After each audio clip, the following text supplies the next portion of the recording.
नमस्कार। कैसे हैं आप सभी लोग? उम्मीद करते हैं अच्छे होंगे। आइए हम लोग टॉपिक की बात करते हैं।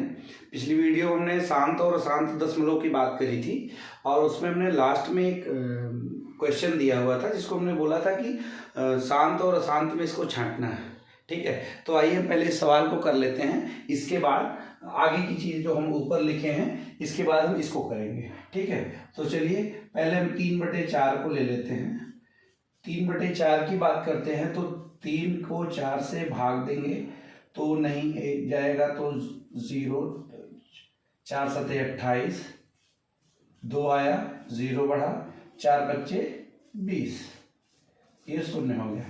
हमने शांत के लिए आपको बता रखा है कि शांत दशमलव कब होगा, जब एक फाइनाइट वैल्यू के बाद रिमाइंडर 0 हो जाए। फाइनाइट एक लिमिटेड वैल्यू के बाद क्या हो जाए, रिमाइंडर 0 हो जाए, तो क्या होगा, ये कैसा दशमलव है, एक कैसा भिन्न है, शांत भिन्न है, शांत।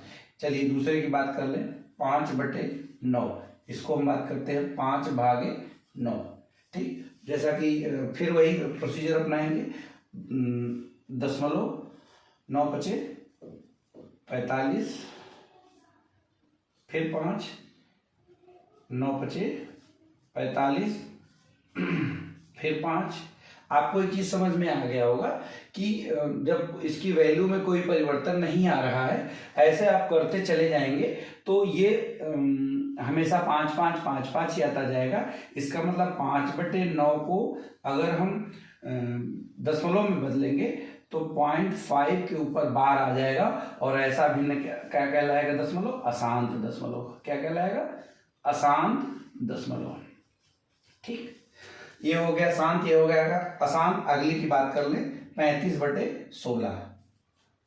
35/16 देखिए, क्योंकि ये बड़ा है ये छोटा है, भाग का सिस्टम आप जानते ही हैं, तो 16 दूना 32, 3 आया, 30 हुआ, दशमलव 16 करने 16, कितना आया, 14 आया। ठीक है, अब 14 को हम यहां से करते हैं, नहीं तो दिखेगा नहीं, 14/16। ठीक है, अब जाएगा नहीं, दशमलव बढ़ाए ही है, 16 छक्का 96, 16 सत्ते 112, 16 8 128, 16 9 144 हो जाएगा, तो 16 8 128, 128 आ गया, तो फिर आ गया 12, फिर 120 आ गया, 16 का पहाड़ा पढ़ो, 16 छक्का 96, 16 सत्ते 112, कितना आ गया, 8। देखिए ये 8 और 7 यहीं पे आएगा। ठीक है, फिर इसको हम 8 में 16 से भाग देंगे, 16 25 80, कट गया, एक पॉइंट के बाद जाकर के रिमाइंडर आ गया। तो मैं थोड़ा सा ये क्योंकि लंबा हो जाता है इसलिए हमने अगल बगल कर दिया इसको, तो 35/16 को जब हम दशमलव में बदलेंगे तो 2.1875। देखिए एक फाइनाइट वैल्यू के बाद इसका रिमाइंडर क्या हो गया, 0 हो गया, इसलिए कैसा दशमलव हो गया, शांत दशमलव हो गया। ठीक है, चलिए हम इसको इरेज कर देते हैं और शांत और अगले सवाल की बात करते हैं। उम्मीद करते हैं आप लोग इसको लगाए होंगे और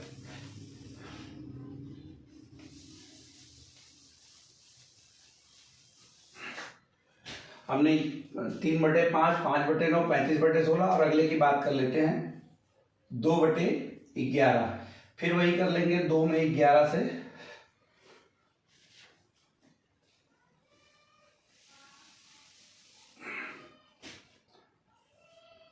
ग्यारह से भाग देंगे, दशमलव 0, 11 करने 11, 9, 9, 90, 11 8 88, 2 0, 11 करने 11, 9, 11 8 88। आप एक चीज समझ गए होंगे इतने में कि पॉइंट के बाद 1818 रिपीट हो रहा है। इसका मतलब 2/11 को अगर हम दशमलव में बदलेंगे 0.18 और 18 पे आ जाएगा 12। ठीक, तो ये कैसा दशमलव हो जाएगा? अशांत दशमलव। कैसा?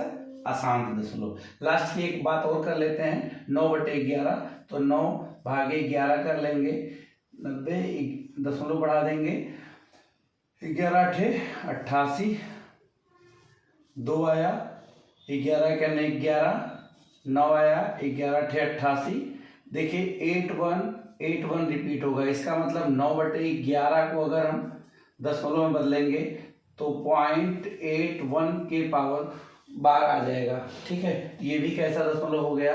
अशांत दशमलव हो गया। देखिए हमने पिछले वीडियो में ये 1 2 3 4 5 क्वेश्चन दिए हुए थे, इसका आपको शांत और अशांत दशमलव छांटना था, तो हमने इसका आपको सॉल्यूशन भी दे दिया है।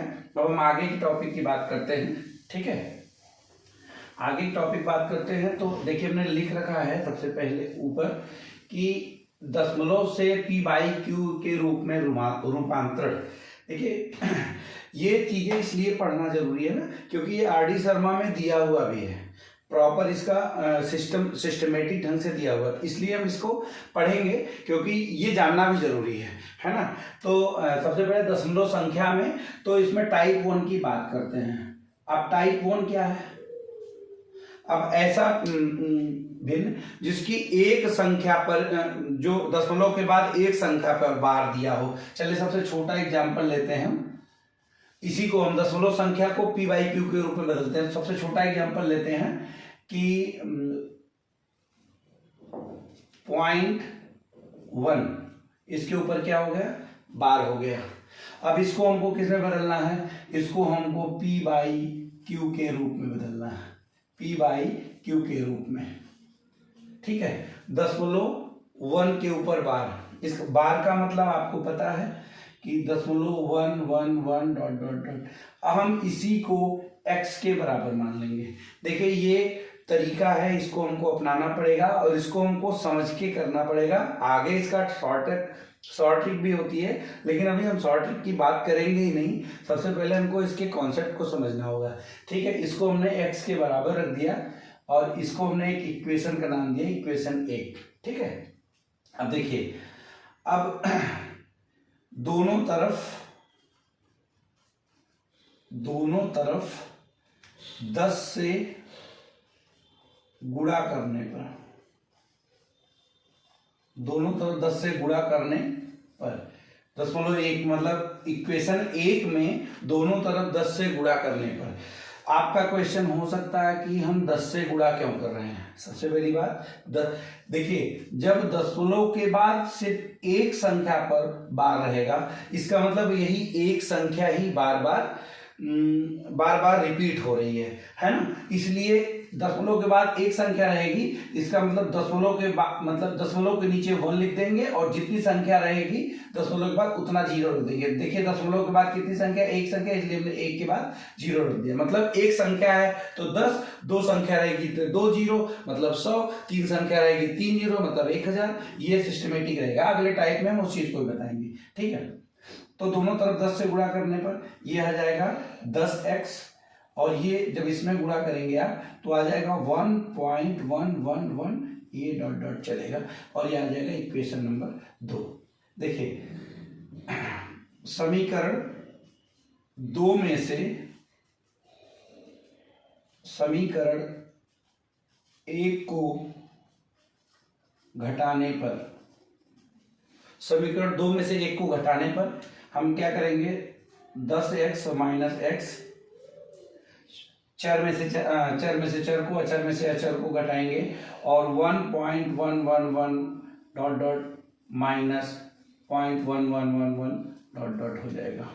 ठीक है, जब इसको आप माइनस करेंगे तो ये यहाँ बच जाएगा 9x, और यहाँ देखिए इस वाले पॉइंट से ये सारे घट जाएंगे, आपका यहाँ बच जाएगा, क्योंकि ये दशमलव लिखा है तो 9x बराबर हो जाएगा 1 के। फिर आगे इंप्लाइज करके करिए, x बराबर हो गया 1/9। अब हमने यहाँ पे आपको ध्यान होगा, यहाँ पे हमने x बराबर मान रखा है 0.1111, इसका मतलब x बराबर हमने मान रखा है 0.111, इसको हम लिख सकते हैं 0.1 की पावर बार, और इसको जब हम सॉल्व किए तो आ गया 1/9। इसका मतलब 0.1 पे अगर बार लिखा है और आपको उसको p/q के रूप में बदलना है तो इसका उत्तर आपका क्या आ जाएगा 1/9। ठीक, उम्मीद करते हैं कि मेरी ये बात आपको समझ में आई होगी। अब हम दूसरे टाइप की बात कर लें, इसी में दूसरे टाइप की बात करते हैं, दूसरे सवाल की बात करते हैं। ये हो गया पहला सवाल, ये हम दूसरे सवाल की बात करते हैं। तो हम बात करें अगर कि 0.12 के ऊपर बार लग गया, ठीक है, इसका मतलब क्या हो गया 0.121212, यही हमारा आगे 1 2 रिपीट होगा। हम फिर सेम प्रोसीजर अपनाएंगे, सेम प्रोसीजर x के बराबर रख लेंगे, लेट x इक्वल टू 0.121212, ये आगे चला जाएगा। ठीक है, अब फिर वही चीज करेंगे, समीकरण नंबर 1 इसको डाल देंगे दोनों तरफ। अब हमने इस इधर 10 से गुणा किया था, लेकिन यहाँ 10 से गुणा नहीं करेंगे क्योंकि दशमलव के बाद 2 अंक है, दशमलव के बाद कितने अंक है 2 अंक है, और दोनों रिपीट हो रहे हैं बार बार, इसलिए 1 के बाद हम 2 जीरो लगाएंगे।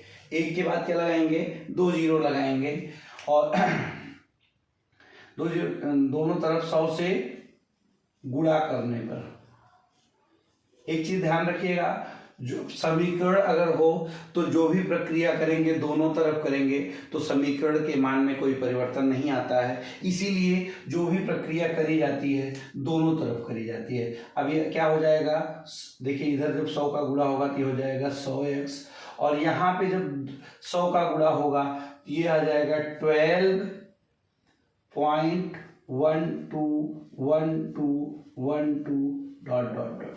देखिए जब हम 100 से गुणा करेंगे तो 2 पॉइंट ये दशमलव के इधर आ जाएगा, यहाँ हमने 10 से गुणा किया था तो दशमलव के 1 पॉइंट इधर आया था।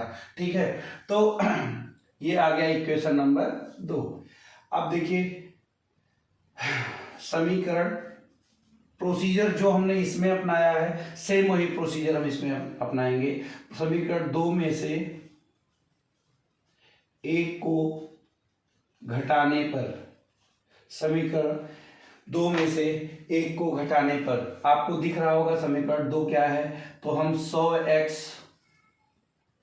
माइनस x ये हो गया, और इधर हो गया 12.121212 डॉट डॉट माइनस 0.121212 घटा देंगे, 100x में से x जाएगा, या जाएगा 99x, और यहाँ देखिए दशमलव के बाद की संख्याएं सब एक दूसरे से घट जाएंगी, शून्य आ जाएगा 0 0 0 0, और यहाँ आ जाएगा 1 2, 99x इक्वल टू आ गया 12, तो x इक्वल टू क्या आ गया 12/99, और हमें पता है x को हमने क्या मान रखा है, x को हमने मान रखा है 0.12 के पावर बार, इसका मतलब आ गया 12/99।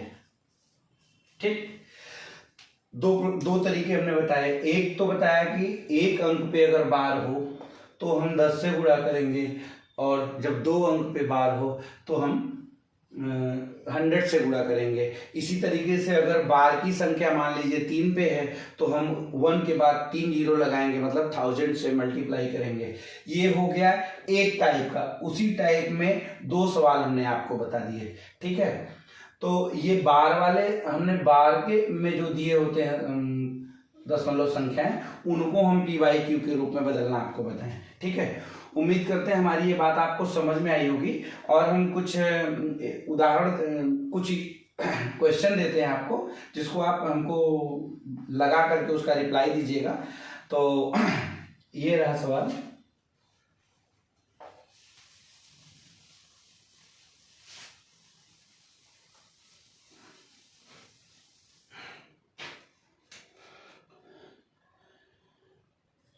होमवर्क लिख दे रहे हैं।